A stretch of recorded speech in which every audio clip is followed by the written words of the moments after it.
Britain has turned its fire on the EU over its insistence that Theresa May must come to an arrangement with Spain over the future of Gibraltar, if the rock is be covered by a deal on a transition period.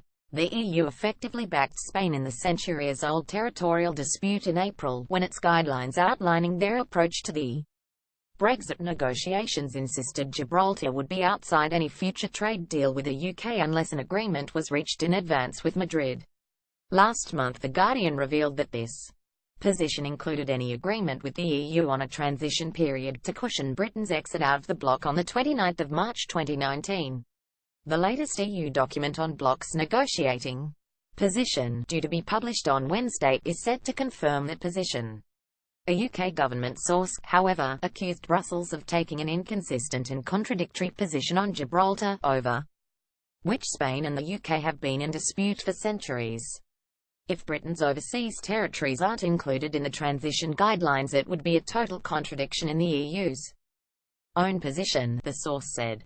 The April guidelines made clear that the Article 50 negotiations applied to our overseas territories, and that transition is part of that process. They are also explicit a transition period should use current terms, structures and the acquis common rights and obligations that binds EU states. Consistency and clarity must flow both ways. The British government has not made any approach to Madrid over the future of Gibraltar, Spanish government sources have said. Spain believes the British cabinet, which is wrestling with how to define its vision of a future trading relationship with the EU, has bigger issues to deal with than the fate of the 28,000 people who live on the rock. I think the situation with Gibraltar is crystal clear, a source had told The Guardian. This is what we are telling the Gibraltarians. If you want to have your existing status, you will have to talk with us. Quick guide: the UK could sign up to all the EU's rules and regulations, staying in the single market, which provides free movement of goods, services and people, and the customs union, in which EU members agreed tariffs on external states. Freedom of movement would continue and the UK would keep paying into the Brussels pot.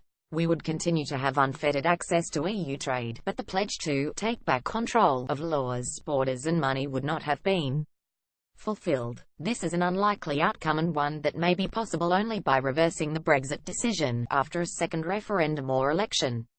Britain could follow Norway, which is in single market, is subject to freedom of movement rules and pays a fee to Brussels, but is outside the customs union.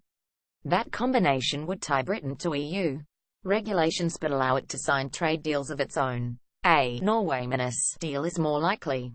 That would see the UK leave the single market and customs union and end free movement of people. But Britain would align its rules and regulations with Brussels, hoping this would allow a greater degree of market access. The UK would still be subject to EU rules. A comprehensive trade deal like the one handed to Canada would help British traders, as it would lower or eliminate tariffs.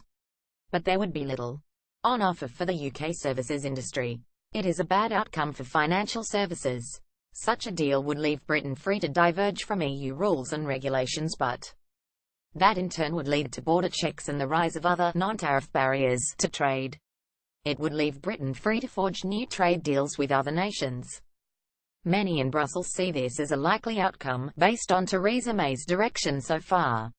Britain leaves with no trade deal, meaning that all trade is governed by World Trade Organization rules. Tariffs would be high, queues at the border long, and the Irish border issue severe. In the short term, British aircraft might be unable to fly to some European destinations. The UK would quickly need to establish bilateral agreements to deal with the consequences, but the country would be free to take whatever future direction it wishes. It may need to deregulate to attract international business, a very different future and a lot of disruption. Thank you for your feedback.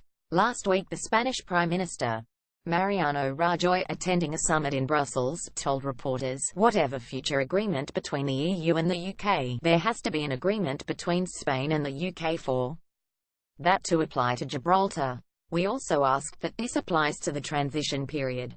Gibraltar's Chief Minister, Fabian Picardo, has previously suggested that a hard Brexit would pose an existential threat. Such is the economic importance to Gibraltar of retaining the rights of EU membership that just 4% of the population of Gibraltar voted to leave in the UK's 2016 referendum. In October, May claimed she would be fighting for a deal that works for Gibraltar as well as the United Kingdom, in response to concerns expressed in the House of Commons that Downing Street was willing to abandon the territory in its effort to secure an EU-UK trade deal.